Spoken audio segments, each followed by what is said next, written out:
Hello and welcome to 312, the HRP podcast. I'm your host, Tom Simmons, and I'm joined today by Jefferies of Vyv. Joe, can you briefly tell our audience a little more about yourself and about Vyv?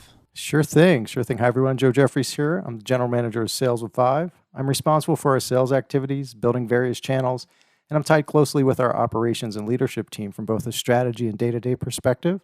So regarding Vyv, Vyv's a health tech organization. We were founded in 2013, focused on making the world a cleaner place. We actually have proprietary LED technologies that we utilize, light-emitting diodes for those keeping track. Vyv currently has 22 granted and 35 pending patents.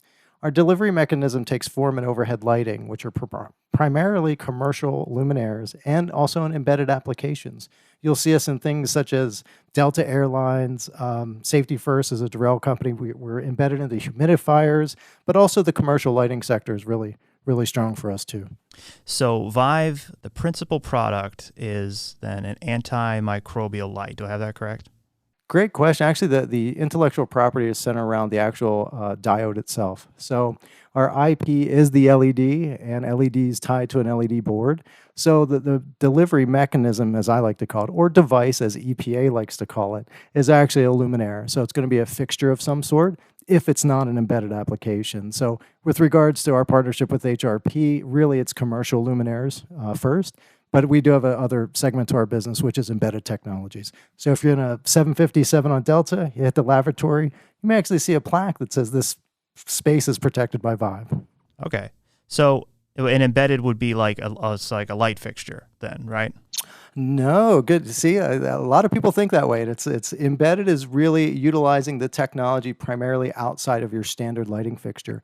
It's in devices. It's behind elevator buttons, for example. So think about that application. It's a touch point. A lot of people are touching. A lot of bacteria is happening. We want to mitigate that bacteria, so put our technology behind an elevator button, and it keeps it clean. Interesting. Okay. And now, so tell me like how that differs from the luminaires that you mentioned before. Like, what would that look like in person? Sure. Again, visually, the visual representation not different. If we look at our commercial luminaires, provides illumination. So again, visible light to see under, to work under. That illumination actually has antimicrobial properties. So what we're doing, we're delivering an irradiance. So that's the dosage in which we can then mitigate the bioburden in the space. And bioburden is a buildup of bacteria, all that nasty things that you don't want in the area. So the embedded piece is a little more specific to an application. So it could be, we have a partnership with Broan-NuTone. So if you go in your home ventilation systems, if you look up in your bathroom, there may be a fan. In that fan could be a light element. Well, that light element can actually be a Vyv technology that actually takes care of mold and mildew within the space. How does this IP play into the COVID pandemic and also into how businesses or individuals or kind of the client base that you're looking to assist? How does a product help them? Wow, great question. Big question. As far as the pandemic goes, we'll actually take that directly to SARS-CoV-2. SARS-CoV-2 is the virus that's responsible for COVID. So from a virus perspective, our product and technology, we'll take it right to the technology, has been found efficacious with regards to viruses. There are only two types of viruses, envelope, non-envelope. You have your common cold, and then you have SARS-CoV-2. Honestly, SARS-CoV-2 is an easier virus to kill than your common cold. So our product is efficacious. Through testing, we've actually shown tremendous results within a period of time to actually mitigate the virus within the space. So yeah, for the pandemic, it's a great choice. If you're going to have illumination to see in a space, why don't you actually have it doing something other than just providing visible light? Now, what's the difference? You said envelope and non-envelope. That is all, what did you say, viruses? Yeah, actually viruses, it's kind of like bacteria. Bacteria fall in a bunch of different categories, and so do viruses. So if I look at the two types of viruses, so you have an envelope virus, which basically means it's a viral load that's easier to penetrate. I'm trying to make this layman term so more people can understand it without going too deep into microbiology. The examples of an envelope virus are SARS-CoV-2, it's influenza, it's hepatitis B and C. And if I look at non-envelope viruses, they have a stronger molecular structure. I'm sure I'm saying that all wrong, and I will be our microbiology department's going to come back and go, you messed that up. But the non-envelope viruses are truly norovirus, rhinovirus. And again, rhinovirus is a fancy name for the common cold. So polio is another one that actually falls into the non-envelope virus category. So we're efficacious towards helping keep the environment clean towards those viral loads.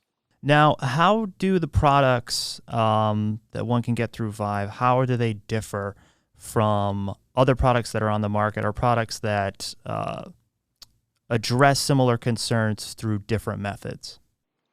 Okay, UV. Sounds like UV. And the only reason I'm going to say UV first is just because a lot of times when people think about bacteria and mitigating viruses, they're thinking about UV technologies. So UV technologies today, obviously what we know about them, they're not so safe. They can absolutely degrade material within an environment. Complex control systems, they can't be on when people are in the environments. So with regards to looking at UV, that a lot of people, I like to say Vyv is UV free. And that's a good way to distinguish us between the UV people in the marketplace with their product. Coming from that perspective, we know that UV is quick. You can take care of an area in a relatively quick amount of time, say 10 to 30 minutes, depending on the product. Our product is always on. It's continuous. It's actually cleaning the environment 24/7, 365. So that's really the key differentiator there. It's if you look at UV, you go, we're instant on. We're taking care of the load, the bacterial load, the bioburden. Well, what happens when people start entering the space? Well, the answer is there, nothing. Meaning nothing from a safety prevention perspective. So with our product, we like to look at it as a multi-layer defense mechanism. We never say stop your cleaning protocols. You don't want to change what you're doing. You truly want to add to that to get a cleaner environment. Now, to backtrack a little bit, you had mentioned that UV light is not safe. Could you expand on what you mean by that? Certainly. A couple different ways to evaluate that from a safety side of things. If I look at, let's say, regarding photobiological safety, there are standards set by the International Electrotechnical Commission. They're known as IEC. Our product meets international standards for continuous and unrestricted use around people, plants, and animals, and that's IEC 62471. So regarding UV technologies, UV technology will clearly attack human membranes, human cells, DNA, where our product does not. That's where that safety comes into play. Now, aside from safety concerns directly to individuals, could you talk a little bit more about some of the degradation effects that you've kind of seen in UV light, and I guess more specifically about how those are not seen in the antimicrobial light product? Sure, yeah, it has to do with the wavelength. Again, the 405, and I say 405, it's 400 to 420 nanometers is really where our optimal action is, how we're harnessing that visible light spectrum. Where UVA, UVB, UVC, that's at a lower nanometer. Testing reports have shown that plastics, paints, there are all these materials that within a period of time will degrade. Our technology being in the visible light spectrum, the sun's coming in your room. If there are certain elements of the sun, you can put something up. You'll notice it'll change colors over time. Now, it could be wood floors. Wood floors in direct sunlight over X amount of years will change color. That's fact. That's because it's picking up some of the ultraviolet rays from the sun. So being that we're UV-free, non-UV, there's no degradation within things in the environment. It's really interesting. It's so light at different wavelengths has these different kind of almost destructive properties to it, right? In terms of like how it can sanitize something or degrade environmental conditions or just be innocuous. And it kind of, if I'm kind of understanding what the product is correctly, it's sending out a very specific wavelength of light that is keyed into kind of destroying bacteria and viruses, but not one that will cause damage to people or to furnishings or just the environment generally. You're absolutely correct. Absolutely correct. The studies have been done since the late 1800s, taking the sun and actually filtering out those other wavelengths, the UV wavelengths. So something that's been studied, what's been great about LED technology is we were able to harness all the learnings and take a certain recipe of wavelength and go, no, this is the exacting optimal dosage or recipe of light that we provide the dosage to the area, the irradiance that I'm referring to, unlike the UV spectrum. And we know if we tapped into certain other wavelengths, you would see destructive natures happen. You would see that degradation over time. And there's studies on that too, recent studies. Everything from infrared, far red, UV, it all has its challenges. When you're talking over 400 nanometers, that's the safe zone. So when we're 400 to 420, we know that antimicrobial action is the sweet spot is right between there. Yep, through all the studies throughout the years. So how new is this particular, you say the studies go back to the 1800s, the kind of application that we're looking at, this antimicrobial one, how new is this? Oh, in the scheme of things, it's extremely new. That's why a lot of people haven't heard from it, and that's why I'm talking with you today. That's the quick, honest answer. I was on calls earlier today with some engineers, and they're like, yeah, we fill us in. What is this all about? Even people that are in the construction world, architects, engineers, specifiers, lighting designers, it's still new for a lot of people. As I said, UV has really gotten a stronghold on the industry because UV's germicidal technologies, we'll say from a lamp perspective, have been around for quite some time. But as far as harnessing the correct wavelength and giving it the proper dosage within a space is relatively new. As I said, we were founded in 2013, so it's in the scope of everything. That's really a relatively short amount of time. So technology-wise, with regards to our intellectual property, hasn't been around all that long. All right, so Joe, tell me a little bit about who this product would be for. Who could really benefit from this? Yeah, certainly. When I look at it, it's more than illumination, and oftentimes people look at our product and they go, oh, it's a light fixture. I go, well, okay, it provides superior quality white light illumination, but it also gives you that irradiance from an antimicrobial perspective to keep the environment clean. So really, it's anyone looking to lower the bioburden, so bacteria and viruses within the interior space are mitigated. The areas to focus on would be considered high traffic, high touch, high risk, areas with high costs related to infection or outbreaks such as healthcare, medical. Spaces challenged with scheduled cleaning and maintenance. So if you can't get to the space, install our product and it actually does the cleaning. Regarding industries, it's everything from aerospace, agriculture, athletics, education, hospitality, biotech. It's everybody under the sun. It's food and beverage, healthcare, pharmaceutical, residential. So really the easy answer, you can utilize the product anywhere. Now, would it be kind of a standalone function, or is this best used in conjunction with other sanitizing methods? Yes and yes. That's a double yes answer. The product alone can facilitate antimicrobial action within a space. We do simulations in-house in our facility in New York, so we can actually advise on how many fixtures, what kind of results you're going to see with the fixtures within given areas. But I go back to multi-layered defense. We know that studies have shown that hand cleaning, for example, hand sanitizing, when you have humans do it, which I'm not dissing humans, don't get me wrong, it's 32% efficacious from the studies. So you can add more labor to it. No, clean more often. You go, well, that's great. The studies show 32% efficacious. So we say in tandem with that, utilize our product and get that, have that percentage go up to the, 80 to 90 to 99%, depending on your bacterial load. Yeah, so tell me a bit about the items within the portfolio of the product line, Joe. Yeah, certainly. Yeah, regarding our commercial luminaire offering, the Vyv portfolio today consists of various form factors.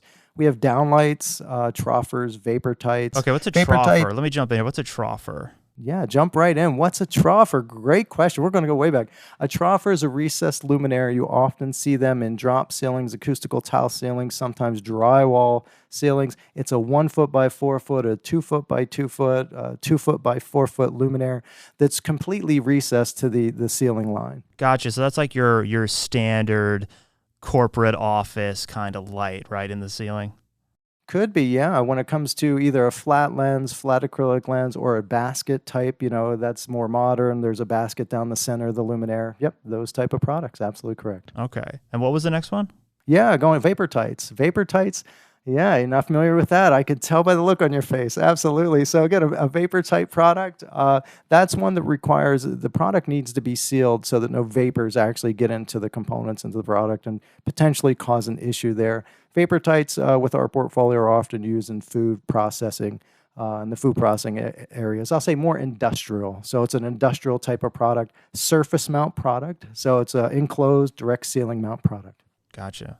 Okay. And moving on, next one. We're moving on. I talked about the architecture piece, the architectural linear, rectilinear, pendants. I could stop right there. So really it's your architectural design product. They're normally squares or rectilinear, kind of rectangle. There's even rounds in that. Often has aircraft cable pendants coming from the ceiling. So it's oftentimes a linear line of light that you'll see at the ceiling line. Okay. Yeah, I'd say pendant-wise, it's mountings, 24 inches from the ceiling down to 4 feet from the, 48 inches, 4 feet from the ceiling line. So, yep, those style products. I know podcast is hard to envision it. Wish I had photos I could share, but that's what happens when you're talking. All right, excellent. Interesting stuff for sure. No doubt, no doubt. Yeah, our portfolio is constantly growing. We're constantly evaluating different applications, different form factors, and expanding upon that quite recently. So, Joe, tell me, what do you think is the number one selling point for these lights to the clientele you're looking to assist? That's a great question. Once I educate on the technology, it often comes back a different way. It's like, well, why aren't we using this technology everywhere? From a white light perspective, and I'll get a little deep on standards, there's a standard called ANSI C78. It's the standard for white light chromaticity. So without getting into that mumbo jumbo, it just means that the quality of our white light is superior. So from a white light everyday usage case, if you look at it, to have an antimicrobial element associated with that, why wouldn't you want to clean your environment while working under your environment? We also have what we call enhanced mode. Enhanced mode is really honing in on that 400 to 420 nanometer wavelength. So if the space is unoccupied, we'll recommend that the product is put in enhanced mode. Now the question that comes next is, so you're telling me it's not safe, it needs to be unoccupied. No, that's not what I'm saying at all. I'm saying unless it's a rave or a dance party, you're not going to want to be under these violet lights.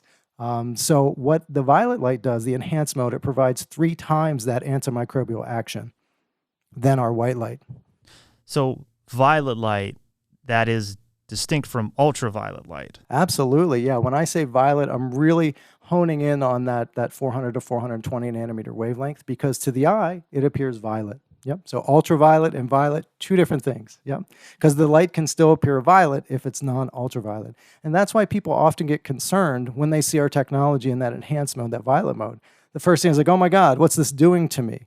I heard that UV was bad. This could potentially be burning my retinas. Oh my God, So we often recommend plaques be put into applications. Like for example, the inside of an elevator. If I'm about to walk into an elevator and I see this violet light hit me, I'll be like, all right, what just happened? Well, we often recommend plaques on the walls. This area is being protected by Vyv and a little bit of details there that people are still safe in their environment. So let's say you've got a client who they're not required to keep their area, sanitized and clean to this level. Maybe they have the attitude of like, well, COVID's over, and quotation marks, it's over now. So why do I need this going forward? Like, what would you say to someone to like let them know that why they actually do still need this going forward? Great question. I'll say we were here well before COVID. As I mentioned, 2013. We're going to be here well after COVID. We originally didn't start because of the pandemic, but it's a great question because a lot of people have seen technologies come to market because of the pandemic. But honestly, it's keeping the environment cleaner. So let's take a work environment, for example, or which is a great example because people are required or will be required again to come back into offices. I know a lot of people have been working remote because of the pandemic. But once people are back into the office, what if I said that potentially you can mitigate rhinovirus? And as I mentioned, it's the common cold. Well, we know in an office environment, the colds just spread, and then all of a sudden you go from 1 person out for a few days to 5 people out. You're losing productivity. So from utilizing our technology to put that in the space to go, guess what? You're going to mitigate some of your common cold action that you have during the wintertime by utilizing our technology. So it goes far beyond just the pandemic that we're currently in today. So in addition to the cold, would we be looking at things like the flu as well as the SARS-CoV-2 and other, common, illnesses that we see in an office environment or in a work environment, generally speaking? Absolutely, and it's broken down a couple different ways. As I mentioned, you have the virus side, you have the bacteria side. So from the virus side, again, when I say there's only two virus types, there's only two. It doesn't go beyond that. They each fit into one of the categories. So if it is indeed the flu, as I mentioned, common cold, we're absolutely going to attack that with our technology and the space being continuously on, continuously in use. And same thing with SARS-CoV-2, that within the space, we're able to mitigate that. From a bacteria perspective, we also put those in categories. There's gram-positive bacteria, there's gram-negative bacteria, there's bacteria endospores, there's yeast, filamentous fungi. I know a mouthful for some people, and again, I don't want to go so deep on microbiology, but everything is categorized and fits it in its own bucket. So from our technology perspective, we mitigate bacteria, we mitigate viruses. There's nothing outside of that statement. Really, it's like you go, wow, if we have a viral load, are you gonna do something with the environment to lower the risk, lower the bioburden, lower the viral load? Absolutely, absolutely. Okay, so let's say in this example, we're sold on it. We want them now. We want those lights, those fixtures, those luminaires. To what extent do we have to take in design considerations of the space that we're in? Would the area, just need to have its current lighting fixtures replaced, or are we going to have to look into adding additional lighting sources in order to reach the efficacy that we want? Depends on the environment, depends on the legacy product. I'll say, I'll have to throw out, are we going from fluorescent technologies, are there other technologies within the space that we're going from? So it depends on the age of the building. There's a lot of variables to that question. Depends on the ceiling height, depends on the actual application. Are we talking, education versus healthcare? Are we talking surgical suite versus an office? But I guess the quick answer to that is the first attempt is a one-for-one replacement. We look at the energy consumption, we look at what's in the space, and we'll go back to recess fixtures that we discussed earlier. The ones that are 1x4, 2x2, 2x4, recessed in the ceiling, the standard office fixtures you see every day. Our first attempt is to do a direct replacement. We look at the building, we often request reflected ceiling plans, so that shows us where the fixtures are in the space without physically visiting, and it gives us the exact dimensions on where they're installed. So we really take a look at that. First plot is one for one, and then we look at our output. Our target is 500 lux from an irradiance perspective. Now, those in the US, 500 lux equates to 46.5 foot candles. Many people talking foot candles here, so there's a quick equation for you. But so 46.5 foot candles average with over a task, that's where we know we're getting the proper mitigation of viruses, bacteria, and such. So really, the first step is let's try one-for-one replacement. If that doesn't work, we may suggest some additional luminaires in the space to actually get us to that 46.5 foot candle average. We've done a one-to-one replacement over the weekend. So I assume, how long would it take to do it? Well, I guess that is definitely space dependent, how long the actual replacement would take. Correct. It depends on the installation crew, as far as that goes. Just like all commercial luminaires, it requires a licensed electrician to actually do the job. So depending on how many people they have to do the install, that time does vary. Gotcha. So we've done the one-to-one replacement, and you've got your staff they left when it was one way, they came back, the replacement is done. How would you describe the difference in the way the lighting is going to feel when people come in? Are people going to notice, would you suspect? Is it going to feel very differently? Is it going to feel colder, warmer? What would you say? As far as the differences, it's going to depend what we're going from to. So again, I go back to that legacy technology. If it's fluorescent, and let's assume there's fluorescent product installed, and it wasn't maintained well. So there was color shifting of the fluorescent lamps within the space. Some were on, some were off. Maintenance wasn't on top of it. And again, I'm trying to use a worst case scenario. Obviously, if you come into the space, you'll be like, wow, something's changed. I don't know what, But from a Kelvin temperature perspective with the colors, as standard, we offer 3,000 Kelvin, 3,500, 4,000 Kelvin color temperatures. So from the color of the product, as long as you're going from a 3500 Kelvin to a 3500 Kelvin, if anything, you may notice it's a little more crisp, a little more white. And the only reason I'm saying that goes back to the ANSI C78 standard that I mentioned. Some companies, that they don't follow that as closely as we do. So, to the eye, you can go, wow, this is cleaner, but that may not be the first thought. It may be, and I don't want to use the term brighter so much, because our product has 0 to 10 dimming, 0 to 10 volt dimming as standard. So the product can be dimmed down a little bit if it's a little too bright, just like standard luminaires that are non-antimicrobial. So in a perfect situation, you would end up walking in and not really noticing a thing. You'd get through your day. And if there's anything to notice, it would be beneficial versus subtractive. So there's something additive to that. You would look at it and go, wow, this looks good. I don't know why it looks good, but this looks good. What concerns might there be, if there are any, for the interior layout? Say there are particularly tall cubicles and, a couple months later, people decide to rearrange things, and now suddenly the layout of the interior space, the way that light plays through and moves through that space, has changed a bit. Does that cause any concerns for the efficacy of the product? The key with any lighting design, I'll take it from that approach, is that even illuminance, or you're always focused on the task going throughout the application area. We want to see even light, let's just say.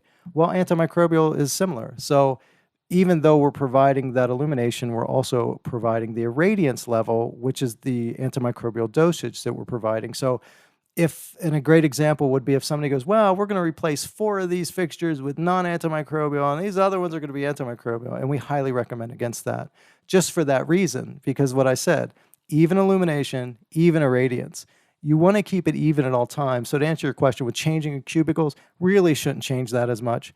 It's oftentimes looking at reflected ceiling plans for that evenness. So regardless, on some of those temporary situations where there's reconfiguring of spaces, usually doesn't have a negative impact. Let me throw another very case-by-case specific question out at you. How would you suspect energy costs would change after, let's say, a one-to-one replacement? Does the energy draw from the product, is that typically greater, less than, about the same as, a standard fluorescent lighting fixture kind of thing? But regarding energy, if you're coming from fluorescent, we know to deliver the antimicrobial dosage, you're going to roughly see anywhere from, and I'll start with 0 because it depends on the product. It depends on how efficient the existing product was. But it's 0 to 20%, upwards of potentially 30% increase on energy. And the reason for that is, I won't talk Ohm's law here or getting too deep into the energy discussion, but what I'll say, the reason for the increase is because of the antimicrobial action. It truly takes 30%, 20%, 0 to 20 to 30%, and I'm saying all three just so our bases are covered. Upwards of 30, just to make sure we're able to deliver the antimicrobial dosage through the same type of device. So you could see that. That being said, I know as of, I want to say January 2019, there's a standard out there that ANSI ASHRAE IES put together. It's standard 90.1. Regarding 90.1, there's a section 9.2.2.3, to be exact, that clearly states about exemptions to building calculations with the energy code. So you're able to make an exception with regards to antimicrobial technologies because people are aware that there's a need to keep the environment clean. And the only way to keep the environment clean is to have antimicrobial action on 24/7, 365. So I guess the good news is you can take an exception when you're designing around that for an energy perspective, but just be aware there is an increase with regards to energy. So, Joe, we talked a little bit about how there may be a slight increase in energy costs over the long term, but you had mentioned that there were mechanisms by which someone could offset that cost. Can you speak a little bit more about what some of those mechanisms are? Certainly, yeah. Utilities often have rebate initiatives in place locally, and that depends where you are in the U.S., so we'll talk to the U.S. That varies. It varies by dollar, it varies by product. But I can use an example. Upstate New York, we were working with an arts college. They were able to take out their existing technologies, install the Vyv technology. So again, we're talking just as we mentioned, those recessed products, those 2x2 standard luminaires. within a year, the annual savings was upwards of $42,000 a year. And there was even a reduction in CO2 from what they had existing. So they were saving, I want to say 887,000 pounds of CO2 by doing that retrofit. Joe, what would you say are the advantages of the Vyv technology? We've kind of talked a lot about a lot of the specifics that they can provide, but kind of to close this out here, what would you say are those like top level advantages that you could see for this product? Yeah, absolutely. I look at it from a germicidal capability, continuous protection, continuous use. There's no material degradation, as I mentioned, versus UV. There's no labor required. We're not asking people to clean more or hire more people or purchase any more chemicals if that's part of your process today. It's cost effective. It is sustainable. It's LED. And it doesn't require complex control systems. I know from a UV standpoint, sometimes there's a lot of money invested in controls. Our product is just off-the-shelf control ready, so you can go to your local big box store and grab some switches and actually operate the product. So that's really a quick takeaway from the advantages. In general, I would say looking at it from an illumination perspective, people really need to look at it that way too and go, this is going to provide great white light. And oh, by the way, I'm going to help clean my environment because it's providing the antimicrobial action. Yeah, I can tell you just from the videos that HRP's made, we've got a video talking about UV lamp sterilization. I mean, you look at that video, you've got someone who has to take time out of their day, come in the morning when there's no one else here, close off a whole area, get it to sterilize. It's got to run for X amount of time. It's got to sit after it's run for X amount of time. You've got a whole space that nobody can be in. And you've got time taken out of a staff member's day. And it sounds like with the Vyv antimicrobial lights, all of those problems are out of your hair now. You know what you have to do differently? What's that? Nothing. There you go. Nothing. Once it's installed, that's it. You're done, and it's actually working. It's making the environment safer pretty much on its own. So that's a huge benefit to our offering here today. All right, excellent. Well, Joe, thanks for joining us for the work hard section, and I'll see you over in the play hard section. All right, sounds great. Thanks much.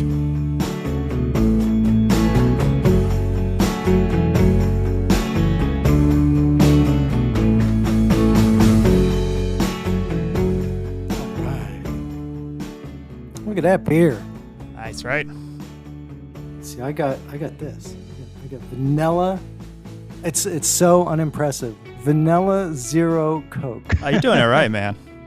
You know what's up. Got that vanilla Coke going. That's it. Do you drink it all? You a beer guy? Wait, here. Oh, look at that. See, it sounded like a beer when I did it, right? We have that sound effect. Am I a beer guy? Not necessarily, no. And I could say, it's funny, we're going to get into play hard. There's some crazy stuff that's happened to me that I can discuss. Excellent. Yeah, I know Denver's got, I've never been out, always wanted to. I know they've got a really good beer scene out there, craft beer scene. It's amazing. It's absolutely amazing. Blue Moon's here. Highly recommended if you're into fancy craft beer. But no, absolutely a lot of microbrewers and such in Denver. And then there's cannabis. So there's that, which has been legal here forever. Here's my recommendation if you're coming to town. Now, I'm not speaking from a personal trial, but what I'll say is if you're going to have the brownies, only have half. That's all I'm going to say, you know. Yeah, I remember I was on a backpacking trip. We were 2 days in. You know, we were running a little low on food because we were almost done. And the brownie came out. I wasn't aware of what kind of a brownie it was. And I got through at least 3/4 of it before the person who handed it to me turned around and was like, "You were just supposed to nibble on it." It was quite a hike out, I'll tell you that. It's a powerful punch. There's no doubt about it. So we had a little tease there about some of those stories that you mentioned. So what do you got for us? Yeah, no, it's kind of interesting. Well, and again, we're going deep. This is playing hard, so I'm gonna go personal a bit. So we know we're in the middle of a pandemic, and hopefully we're at the end of a pandemic. So I've been vaccinated, and that could be up for discussion, but let's not discuss it. Nope. Let's just say Let's just say I received my first vaccination. All went well. Then I received my second vaccination. all didn't go well. I had every side effect, and I created a bunch. I didn't even know about. Let's see, I lost my voice for a day. Well, let's talk about what's still going on today. That was a good 6+ weeks ago.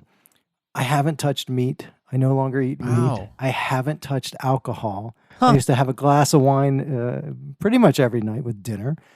Zero alcohol.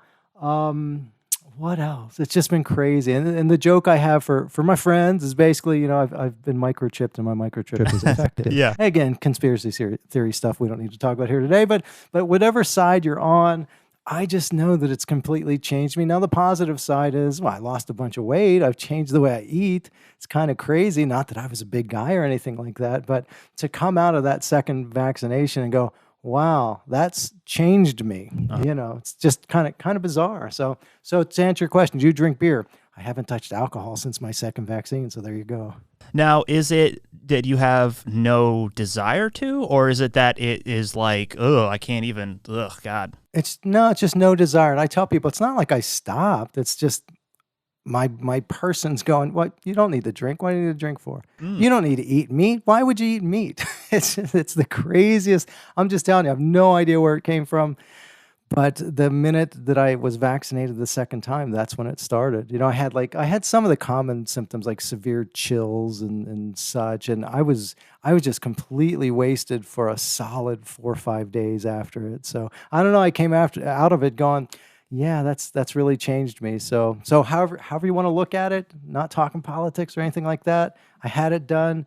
Positive thing, I've been in the best shape of my recent life, let's say in the past 10, 15 years. So there's a good thing. But in the back of my mind, I'm like, all right, what does this mean for the long term? So who knows? Fascinating. Really bad. Yeah, when I had my second dose, it definitely knocked me out. But, is it back to as close to what I assumed to be normal? There you go. Well, I've also noticed an elevated sense of smell, taste, vision, and hearing. It's like my senses have been elevated. And I'm not saying a huge amount, but enough that's noticeable. Enough to go, when I looked at that was a little blurry. That's a little sharper. And smell. I've picked up some crazy smells. Like, again, talking totally personal, my dishwasher at home. I open up the dishwasher going, oh my God, does that stink really bad? And again, I never noticed that before. It's just crazy little things. And I'm still pointing it to that second vaccination because I don't have anything else to point it to. So you're like a no alcohol vegetarian guy with like heightened senses. You're turning into like a Superman. Turn it into something. Again, if you look at it that way, and I'm glad you're looking at it that way, it is positive. It is positive. Like I talk to a lot of people that are like, I wish I would have got that one. Yeah, right. In the sense that, oh my God, I lost all this weight and everything. It's pretty great. So hopefully long-term health is going to be good from it, but short-term just has me puzzled to go, I can't believe by getting a shot that's what would have happened. So yeah, but it's great for hiking. I've been hiking some 14ers this year, which has been fantastic. That's what one of the things Colorado's famous for are their mountains. So, but hiking has been nothing. I've been going like 10-mile hikes, and I'm like, all right, let's do another 10. This is awesome. So I never had that experience before. Before it was more like getting up to about 12,000 feet, completely dying and having to lay face first on the ground, going, I can't catch my breath. So good things. Need a beer and a steak. That's right. Give me a beer and a steak to put me back together. So are you a Colorado native, or did you move out there? Great question. See, I listened to some of the HRP podcast, and I thought I picked up your voice from Pittsburgh. Is that correct, or was that somebody else? That's somebody else. We do have a Pittsburgh native. Yeah. You had so it was somebody else. So anyway, for me, I was born in South Jersey, Southern New Jersey, about 5 minutes outside of Philadelphia. But honestly, I've lived in Jersey, Pittsburgh, PA, South Central PA, Baltimore, Maryland, Daytona Beach, Florida, Hollywood, California, Austin, Texas, now Denver, Colorado. So I've gotten around a little bit. What prompted all the moves? Is that just you looking for a place, or was there something else going on there? It's been a girl. Oh. No, I'm kidding. I'm kidding. This is play hard, right? We're allowed to kid with playing hard. Mm-hmm. No, actually, the lighting industry. I've been part of the lighting industry for over 25 years, and just certain opportunities came up. As I mentioned, I spent a good long time with another health tech organization. No need to talk about here because we're playing hard. Mm-hmm. But through my career, it's just the moves made sense at the time. And I basically came from Austin, Texas to Denver, Colorado. And I'll say Austin is beautiful. Love it. Pre-pandemic, 2,000 restaurants within city limits. You did not go hungry. It was just an awesome place, very vibrant, cool place to live. But it's nice in Denver. The culture is pretty similar, too, to Austin. Mm-hmm. So Denver is what feels like home now? Right now, I've been here just about 5 years. I don't plan on leaving anytime soon. The airport is beautiful, meaning I can hop across the country pretty easy, which makes it really convenient. Yeah, I don't see moving anytime soon. Is Denver Airport the one with the giant horse statue with the glowing red eyes? It is. That is, let me get the name here. I'm going to go by memory, being that I'm not a native. That is Blucifer. There okay. We go. And you notice I didn't even have to look that up. So Blucifer is the name of the horse. And what had happened, again, what everybody says, the guy that made the horse was crushed by Lucifer. The horse statue actually killed him. So I don't know how true it is, but that's what I heard. Okay, so you're a hiker. Yep. What was the last hike you did? The last big one? The last big one, 10 miles. Wasn't huge. That was the very last hike. Let's see. It was one of two, so I'm going to make sure I get the name right. The hike was Herman Gulch Trailhead, right outside of Empire, Colorado. Beautiful view. I actually scaled the side of this, I think it was a 12,000 foot elevation, but you're literally 1 foot next to the other foot on top of each, a single line. If not, you're falling off the edge of this mountain. Mm-hmm. So it was kind of, they classified as a hard hike, but it wasn't that hard. But yeah, beautiful views, 360 views from the top. And I have some other ones too that I'm not going to talk about on a podcast because they're secret to me. But there's one that I go to.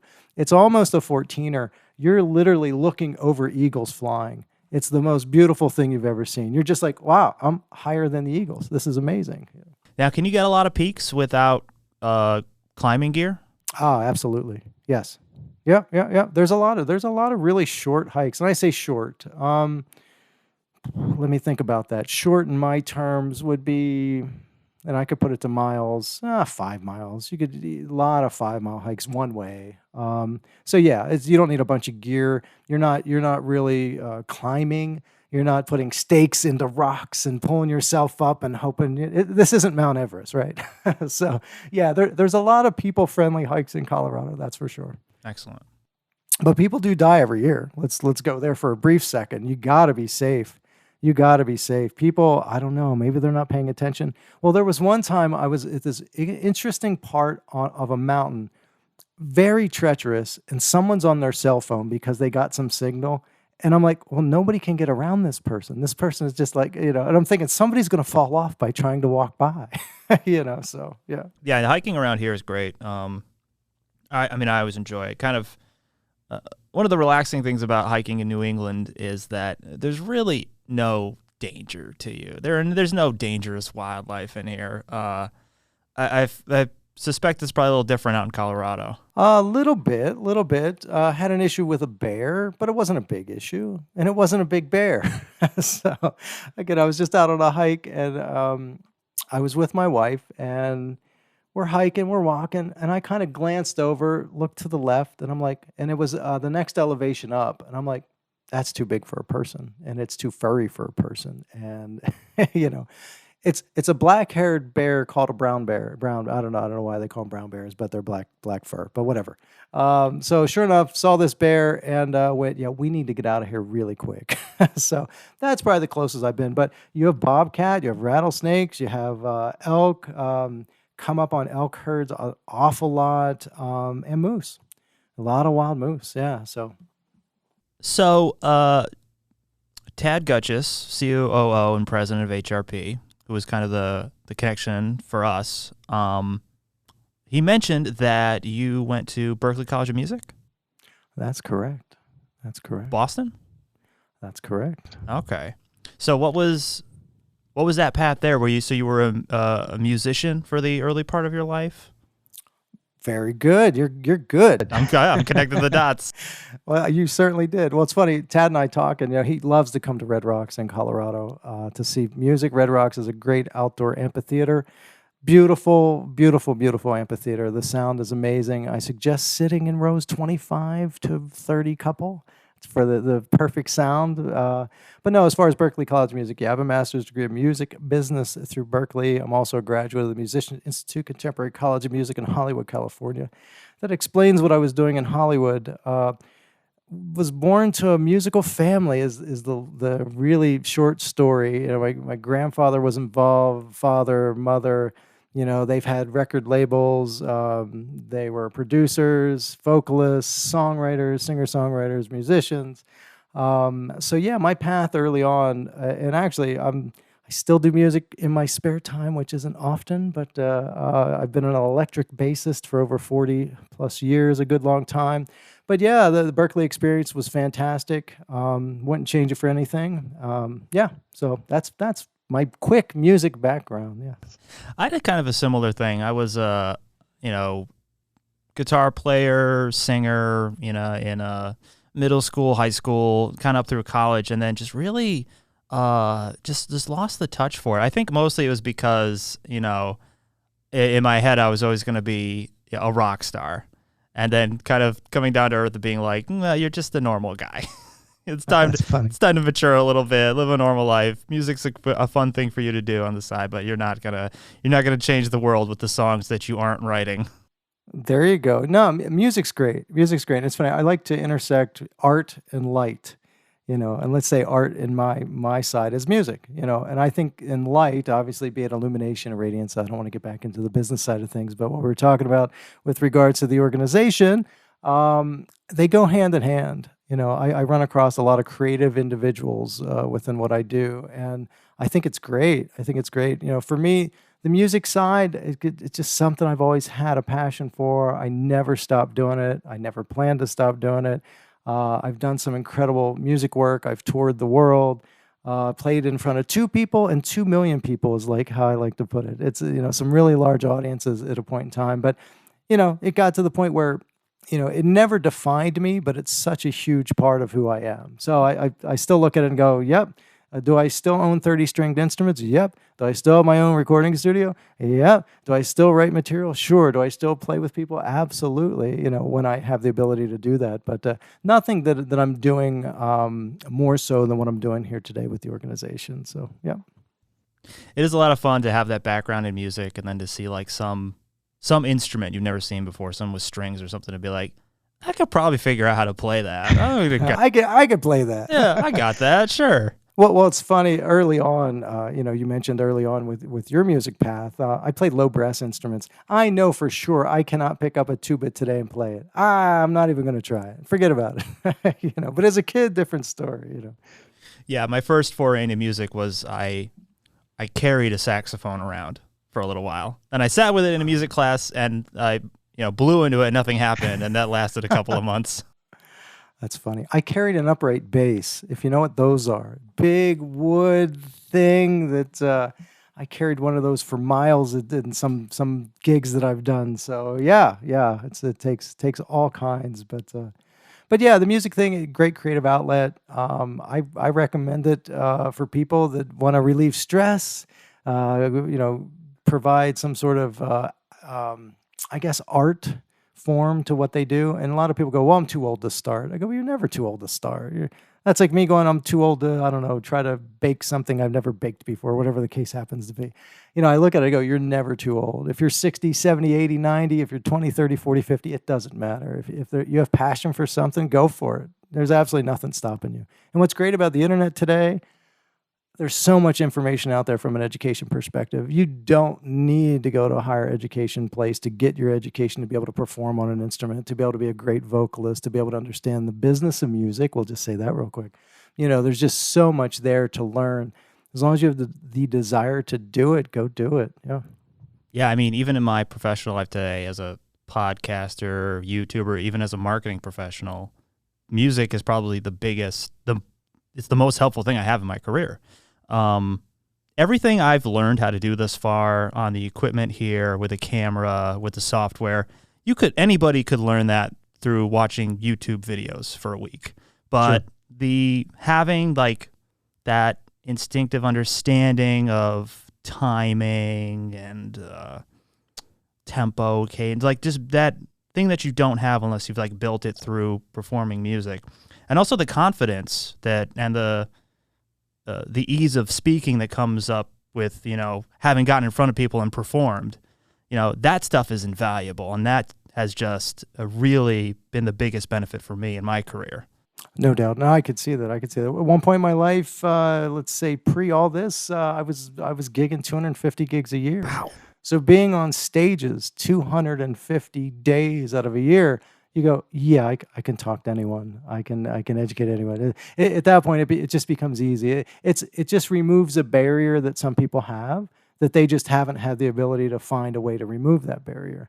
So being that I've had that experience, I could talk to anybody about anything, period. And I revert back to, doing 250 gigs a year for, that run was a good, I want to say it was 6 to 7 years. So it wasn't just a 1 year I did 250 gigs and I was done. No, this was consistent. So just having that experience, it frees yourself from some limitations that, say public speaking, or just some things that may concern others that hinder them with, trying to get messaging out or build relationships or what have you in that sense. So what kind of performances were those? You in a band? Rock, jazz, blues, country. I hate to say country. Funk. Well, I don't want to upset the people that love country out there. Yeah. Believe me, I did country for a good long time. Funk. I'm trying to think what other genres. Fusion. I've touched so many different genres. Because that was when I came right out of Hollywood. I was doing music full time. That's what paid the bills. It was early on in my life, and it was a great period. I would say I went from my teens into working full-time music. So it was the time to do it. If you're going to do anything like that, do that when you're young. Get it out of the way. So yeah. Yep. Awesome. All right. Well, Joe, thank you so much for joining us today. Really appreciate it. It's been great talking to you. You too. Happy to be here. This has been great. I need to do more podcasts. For sure. All right. Thank you, man. Sure thing.